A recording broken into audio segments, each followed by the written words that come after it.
consequences of lots of technological change is the impact on people and on the workforce. And what I'm going to talk to you about is my company, EG Solutions, and we specialise in workforce management.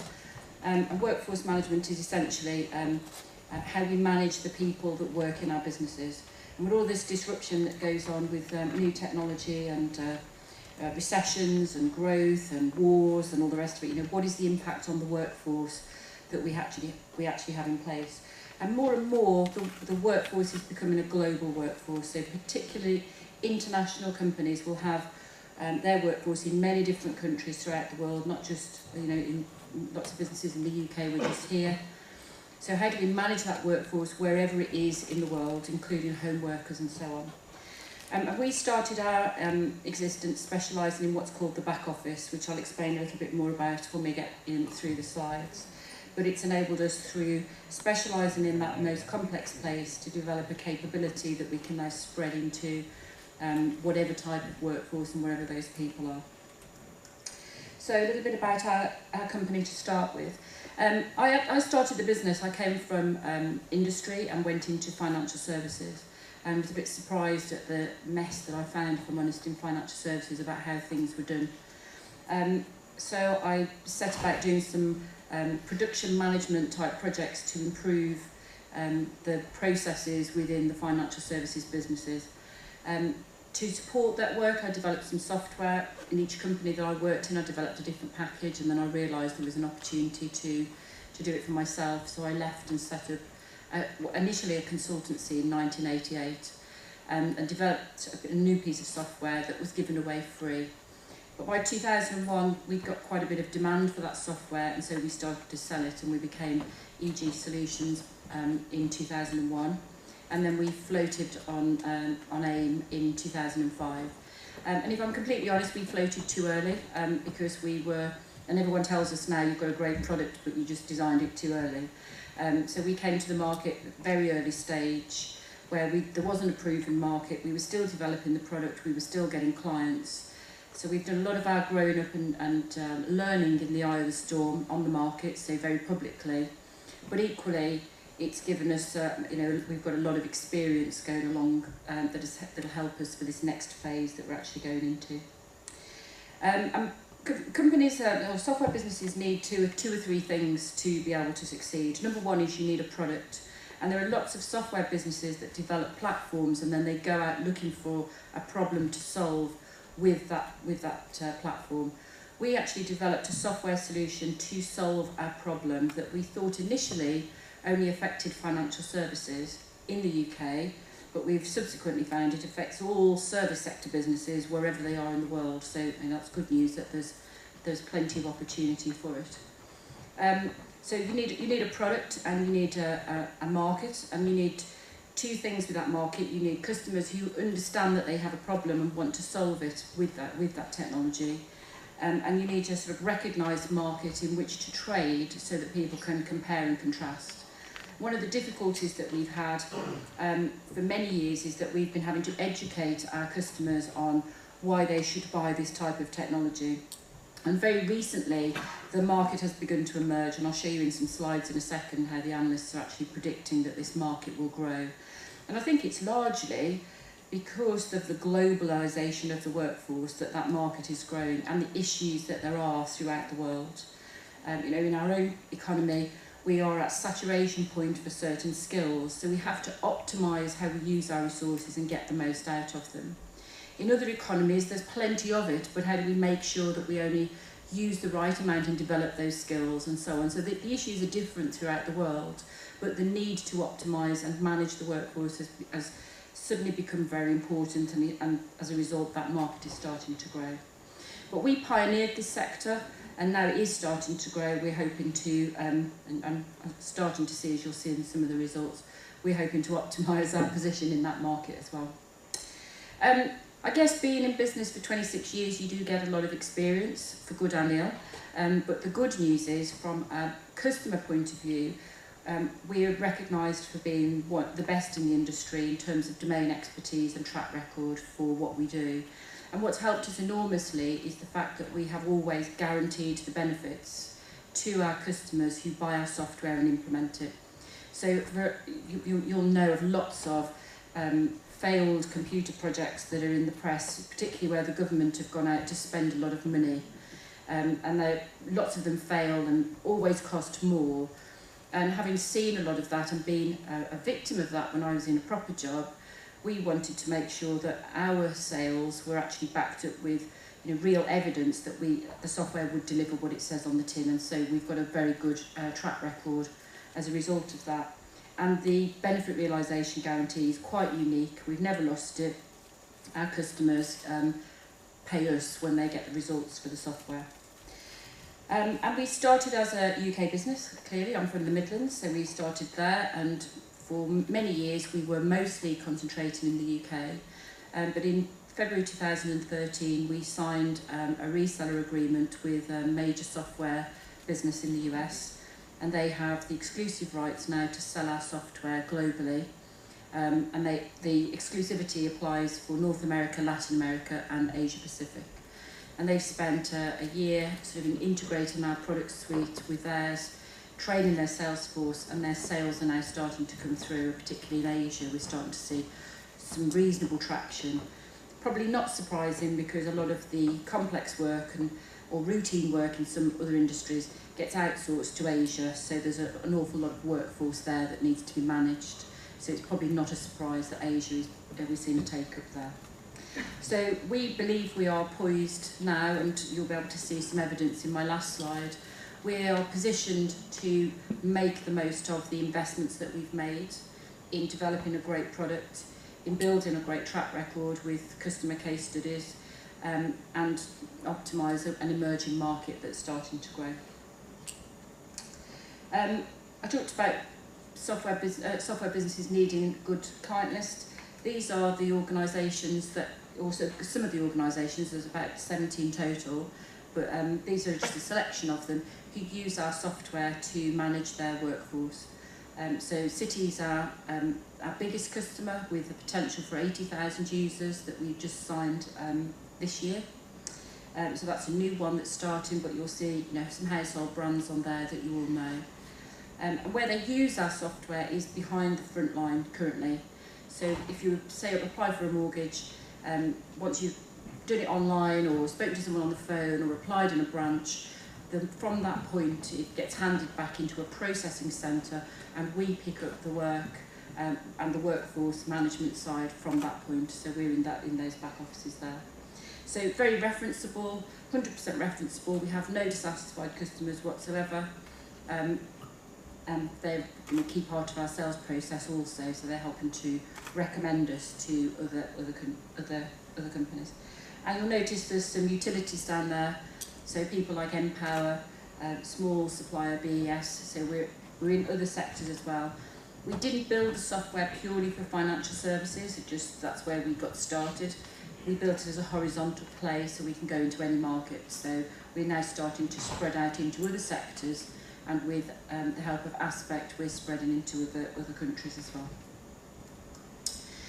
Just talking just a little bit more about what is this back office problem, so you can get the idea of why it's important to manage the work. It isn't just about the workforce. It's actually about, once we've got those people in place, what are those people actually meant to do, and how do we evidence for compliance purposes what they've actually done. And there's lots and lots of regulation in most businesses that costs quite a lot of money, or can be very bureaucratic and cost money if you don't manage that efficiently. So all of these back offices, which I've talked about, they're processing quite complex work, and it comes up them from many sources. And just listening to Steve's presentation at the beginning, and we're talking about the Internet of Things and the connectivity, that's all very well, but what happens as a consumer if you contact your bank by your mobile phone, by a landline, on the internet, or you go into a branch? Those could actually be all different channels of work that are looked at quite disparately and independently. Somewhere that all needs to be brought together so that the person in the back office can see all of the interactions that the customer has had, and then manage the transaction that you as a consumer are trying to do with your bank efficiently. And that's what we do. We help that workforce we connect together the work and the people. So it's about planning where we need the people and then connecting them with the work so that they efficiently transact it and pass it and process it and pass the end result back to you at the end consumer. We have 3 parts of our solution. So what does workforce management, workforce optimisation mean and what does it need? It means we need to plan where we need our resources. So strategic workforce planning is all about how many staff do we need, where do we need them, what skills do we need them to have, when specifically are we going to need to recruit them, and so on. When we've got them, we need to do a thing called real-time work management, which is, now we've got those people in place, how do we get the work to them in order to get that work done as efficiently as possible, evidence compliance, as I've mentioned. And then out of the back of that, we need to performance manage our business to make sure that we're doing the right things, or the best that we can do, but also provide information, analytics, into that big data centre so that we can, as an organisation, use the information that we're collecting more usefully. So we have 3 components. The very unique IP that we have is that central piece. There are quite a few businesses out there that do strategic planning. There are quite a few out there that do business intelligence and big data. We are fairly unique, or very unique, in terms of the real-time work management. I say fairly unique because there are some businesses that can do part of it, but we are the most complete purpose-built product for real-time work management that there actually is in the world. And I've talked about this slightly as we've gone through the presentation, but what we're finding through working with Aspect is the drivers for use of the solution are different in different parts of the world, but also different for each business depending on where they're actually coming from. And I had a conversation with someone at the stand earlier saying, what happens if we go into a recession? Surely that's going to damage your business. Actually, no. In a recession, yes, you might need to downsize. Businesses might need to downsize, but you also need to make sure that you're evidencing compliance, you're delivering good service. You can't just snip off people and get rid of them without it impacting your business. So how do we make sure that we've got enough people in the right place at the right time? Some of this technology that's coming through, as Steve was talking about, so sort of mobile, is having a big impact on bank branches. But you can't just go and say, well, we'll downsize from 3,000 to 300, sort of arbitrarily. It has to be planned. And the impact on that workforce is not just about getting rid of the people that are in branches, but where does that work move to? Because you're dealing with it from your mobile, or you're dealing from the internet, the back office process is actually increasing in quantity because of stuff coming out of the branches now. So there are all sorts of different drivers that are making this really a really important solution to have within all businesses, however big or small. And some of the evidence that markets are beginning to emerge is when the big consultancies start to put dollars behind it as well, and they're building £50 million practices to specialise in advising businesses on how to do strategic workforce management. So once they've had that advice, they've then got to put it into practice. That's where we come into play. So market emerging, another very helpful thing for software business is if you've got analysts commenting on you. The Holy Grail is Gartner, and they're just starting to talk about workforce management now under the category of human capital management. But what helped us enormously 2 years ago was an analyst called Donna Fluss, who is ex-Gartner. She specialises in the workforce management market, particularly for front offices. And she basically started to write reports and talk about the next big market being the back office.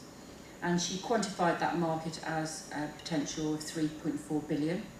The downside of a big market when you're a small business is that no one believes that you can actually address it. So in terms of an addressable market, usefully, she estimates that it's worth currently about 500 million. It is emerging, so emerging markets tend to be quite unpredictable, and they will start to grow in odd ways. When she first put out her research, she was saying that the market would grow at 25% per annum. She now has actual stats that back up the growth, showing that it is currently growing at 20%. And the Gartner research is suggesting that it will hockey stick, but we don't yet have a measurement from them as to how quickly it will hockey stick and how rapidly it will grow. But it is it is nice to know that market is being recognised by the big technology analysts. She also said that there are only 2 vendors in the world that can do this, and one is ourselves, and we're circa 5 million turnover UK business, competing with Verint, which is an $850 million NASDAQ listed US business.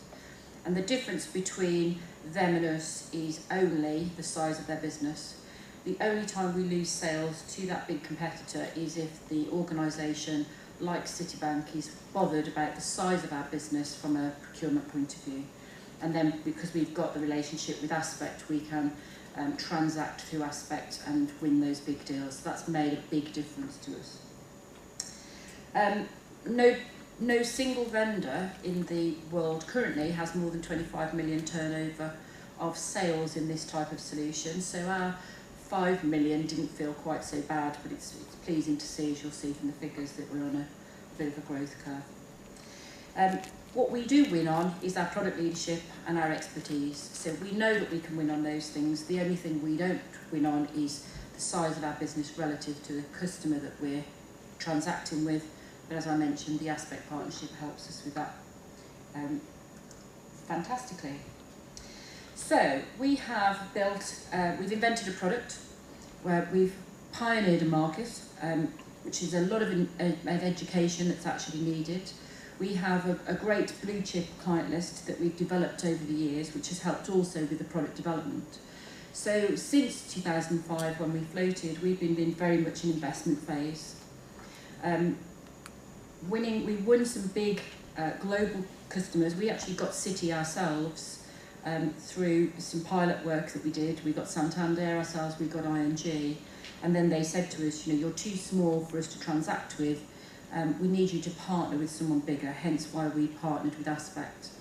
Aspect invested in us. They invested 1.25 million in us, in our shares in 2013, and over the following 12 months we were investing in the Aspect relationship, building sales team, tailoring our product to fit in with their suite, and so on and so forth.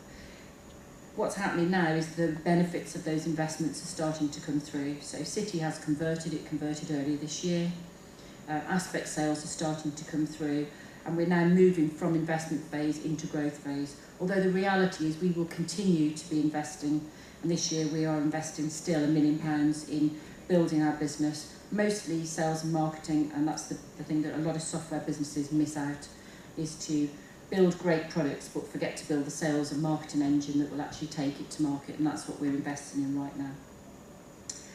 What I've put up here is some financials. They're available on the website anyway, and there's no new market information.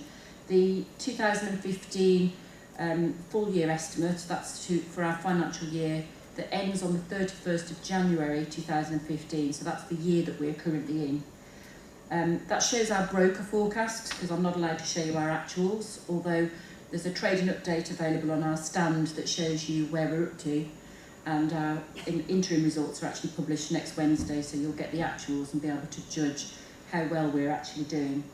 But that 7.2 million that's been forecast for this year is a result of a second upgrade in our shares. So the expectation has always been that we'll do circa 5 million turnover, and now we're starting to grow, and we have set plans to grow internally. Our internal plans are to grow aggressively over the next 3 years.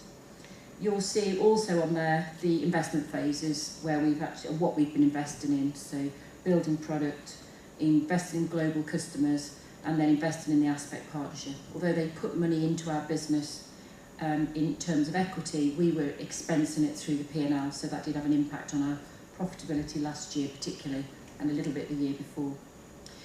What I mean by investing in global customers is the sales cycle is different for these massive companies. So dealing with the average UK business, we knew it was a 9-month sales cycle. We could go and talk to the customer, they'd say, yes, we'll go ahead.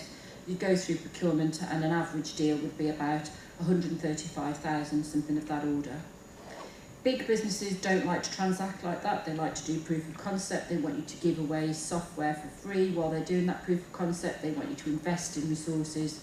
Citibank itself cost 500,000 as an investment from our business into them to actually close that sale that is now going to be worth substantially more than that because of the 80,000 user potential. But that changes the business model when you go to market from dealing with small, medium-sized businesses into big global enterprises. It changes the model, and yes, a little bit of disruption in our financial performance, which you should be able to see starting to be corrected, but you have to have a look at the actual results when they come out on Wednesday next week. That's all I had to say. My team are on the stand, all very enthusiastic and waiting for you to go and talk about the exciting subject of workforce management. Not as sexy as that boiler, because I'm going to go and buy one of those.